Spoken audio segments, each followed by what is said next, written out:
All right, guys. So they put out a Creature Commandos official trailer. The first one was a teaser. This is the official one. I'm upset. You know, I already did my reaction to this, and my file got corrupted. Like, OBS was just like, nah. So that's cool. I really like it when that happens. So we're gonna try this again. Unfortunately, I've already seen the trailer. But we're gonna watch it again. We're gonna talk about it. I'll just like analyze it, I guess, more so than like react to it, more so than being like, soy YouTuber thumbnail face. Whoa. I'm not gonna do any of that because I already know what's happening. You know what I mean? So, anyways, let's just hit play. Also, by the way, I sometimes get people in my comments that are like, "You pause the video too much. You talk too much." It's like, why are you watching a trailer reaction? If you just want to watch the trailer, then just watch the trailer.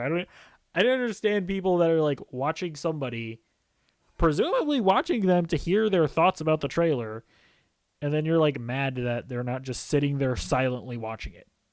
I don't know, it's just like weird to me. But anyways. General Flag, you found yourself in the middle of an international incident.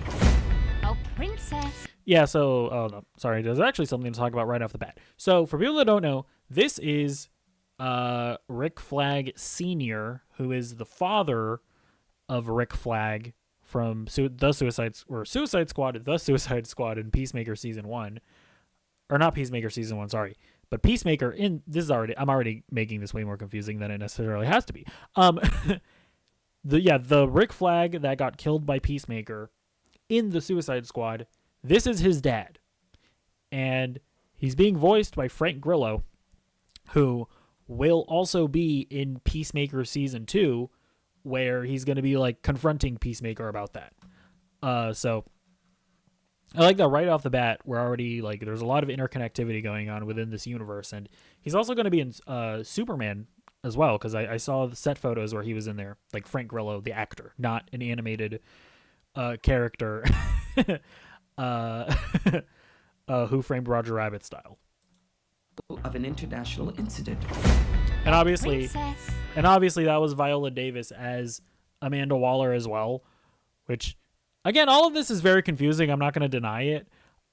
James Gunn actually recently tweeted out, like, today or yesterday, or no, he didn't tweet it out, but I saw it on Twitter. He was like on a Comic-Con panel, and basically what he said, as far as canonicity of the DCU versus the DCEU is concerned, basically they're just going to be carrying over certain things that they want from the DCEU over, and you're going to know that it's canon because if it's referenced in the DCU as it being a thing that happened, then yes, that is canon. So like in Creature Commandos, they're going to talk about how Rick Flag's son died. So that is something that carries over from the DCEU. Viola Davis just being Amanda Waller, that carries over into the DCEU. Is it messy? Yes. At the end of the day, is it valid to criticize it? Is it valid for people to be like, well, why are you carrying over Viola Davis but not Henry Cavill Superman? I love Henry Cavill. I'm a Zack Snyder stan. It's like, honestly, I think a lot of those feelings are valid. At the end of the day, me personally, I'm fine with it because I understand that you have to revamp the universe. And I also really like Peacemaker. That was definitely one of the highlights of the DCEU.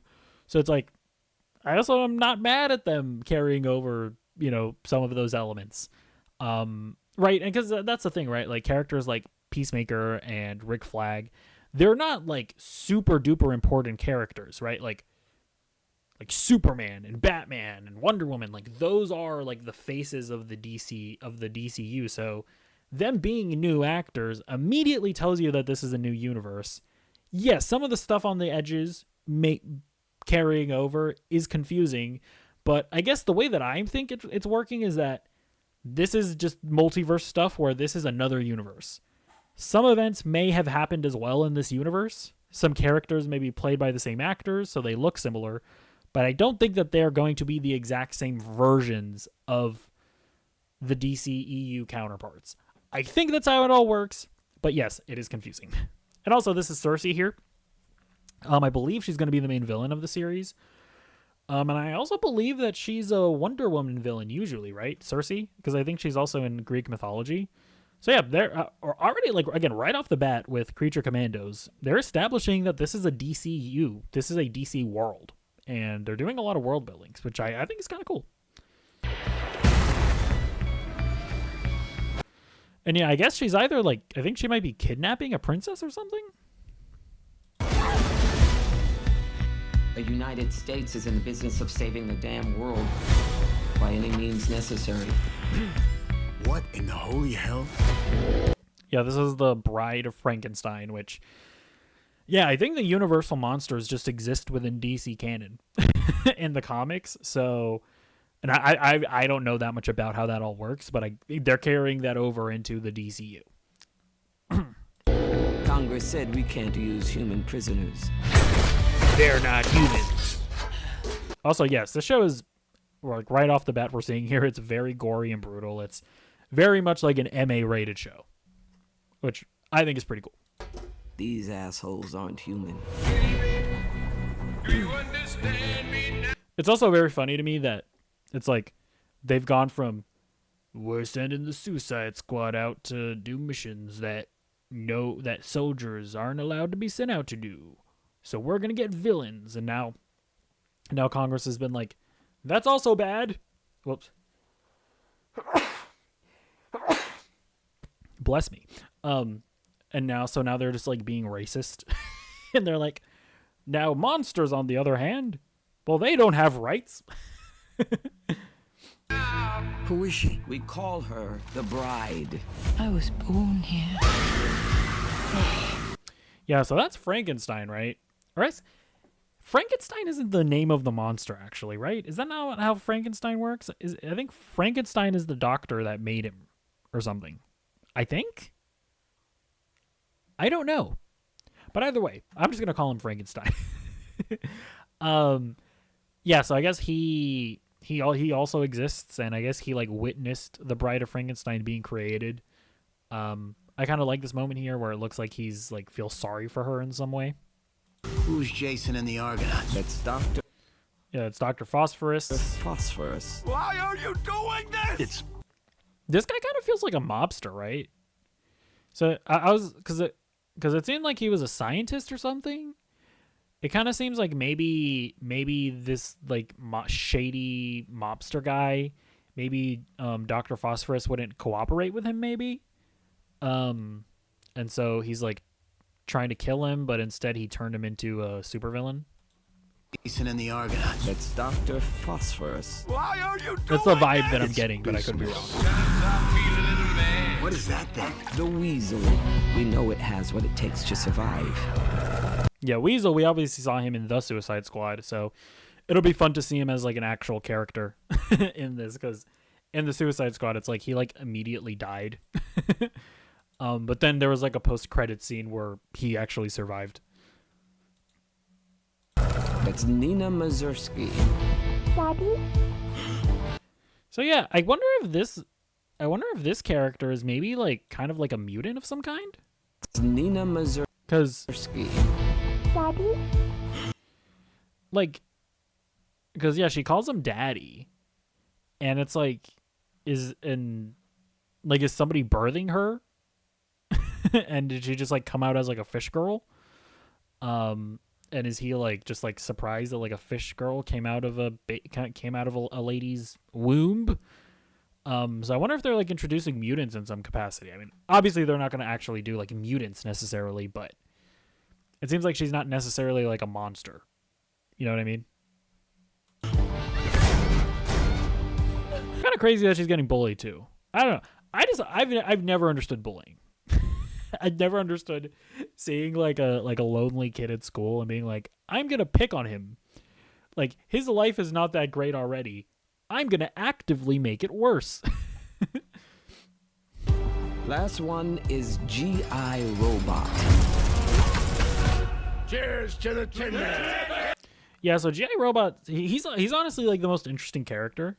Because I think in the teaser trailer they talked about how I guess he's been around since World War II, and he, like, fought Nazis and stuff. Because there's like a line in the teaser trailer and in this one where he's like, it's been a long time since I've gotten to shoot some Nazis, and he's like a robot character that's like seemingly kind of innocent, and he has kind of like a jovial demeanor, and yeah, like all his lines so far that I've heard him say have been really funny, and like he's like kind of an endearing character. So yeah, he seems really interesting.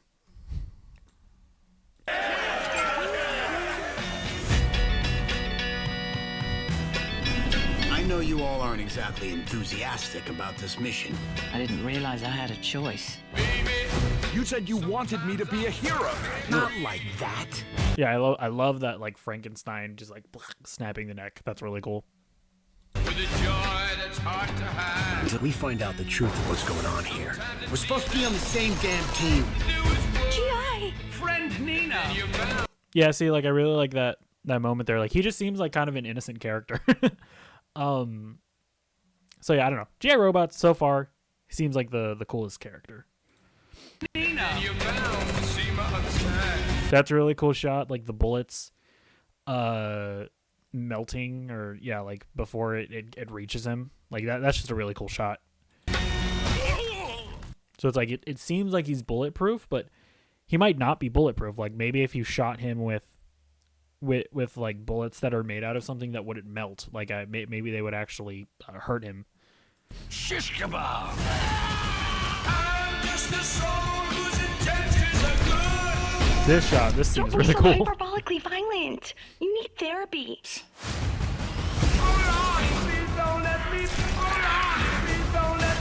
Yeah, and then this is Clayface.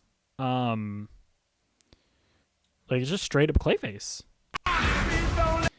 Like again, like the world building in this seems really cool. Like the fact that you have Cersei, who's like a Wonder Woman villain, and Frank Grillo's character, Rick Flag Sr. He's attached to Peacemaker, and then he's also showing up in Superman. Like again, it's just like right off the bat, the world building of the DCU actually seems very well done. And it's very expansive, but it's like but so far it's like you don't need to have seen Peacemaker in order to watch this, right? Like you're not going to have to watch Creature Commandos in order to understand Superman. So yeah, but it still feels like an interconnected world, which is obviously that's what you want that's like what you want to have happen, right? You don't want people going like, well, I didn't watch Creature Commandos, so I don't know if I should watch Superman. Like I don't think anybody's gonna be doing that.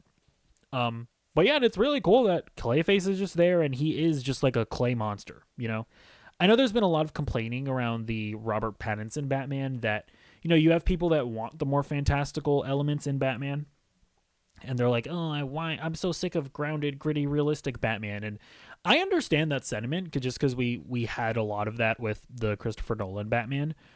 And, technically the DC or the DCEU Batman was more fantastical, but we never got a solo movie. I've been always of the opinion of like, I understand that people feel that way about the Robert Pattinson Batman, but considering we're going to get another Batman in the DCU, it's like, well, guys, obviously the DCU Batman is going to be more fantastical, and he's going to have like clay monster Clayface.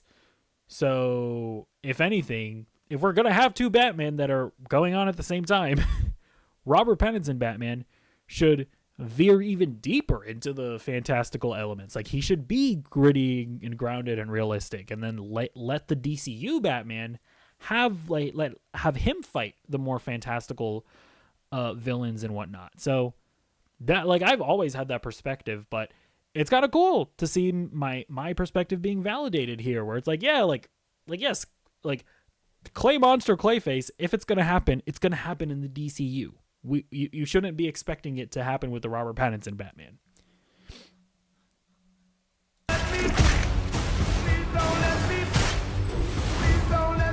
You wanted monsters. You got monsters. I love the way that the logo is inserted into the action like that. That's really cool. He's not a Nazi, G.I. Oh, okay. So yeah, I don't know. That character just seems really cool. And as far as all the actors here, Steve Agee, we didn't see him in the trailer, but he plays Economos, right, from Peacemaker and the Suicide Squad. So seems like he's going to be in this. Maria Bakalova, I believe that's the girl that played Borat's daughter in the second Borat movie. She's pretty good. She was also really good in what's that? Oh, there's like a oh my god, there's a movie. I'm trying to remember what it was. I don't remember, but it's like one where it was like a murder mystery, but with like Zoomers. it was actually a really good movie. Yeah, I don't remember the name of it. But yeah, she's good. I want to say she's playing Nina Murkamovsky, whatever, the fish lady. I assume that's who she's playing. Anya Chalotra, I don't know who she's playing. She's either playing the Bride of Frankenstein or I would assume. Actually, there are 3 names on here. It's like Anya Chalotra, Zoe Chow, and Indira Varma. I feel like any one of these could either be playing the Bride of Frankenstein or Cersei, or maybe the princess character. I'm not really sure, to be honest. And then I talked about Frank Grillo. He's playing Rick Flag Sr. Sean Gunn, he played, I don't remember his name, but he's James Gunn's brother. He was in the Guardians of the Galaxy movies. And he played the character in the 3rd movie that got Yondu's fin. I forgot his name, but he's really good. I believe he's playing both Weasel as well as G.I. Robot. I'm pretty sure. David Harbour, we obviously know him from Stranger Things. I believe he's playing Frankenstein. Alan Tudyk, I believe, is probably playing Dr. Phosphorus. That would make sense. And then, yeah, Viola Davis is obviously playing Amanda Waller. And remember, all of these actors are expected to appear as these characters in a live-action project as well, because we already know that Frank Grillo, he's appearing in Superman. So James Gunn has said that he wants actors to play these characters both in live action and in animated projects as well. So it's kind of cool if he can actually manage to keep that consistency. But yeah, I think it's a good trailer. I think it's definitely better than the first one. I think it lays out a more compelling show. Am I like losing my mind with excitement over it? No. Would I necessarily be running out to see it if it wasn't a part of the DCU?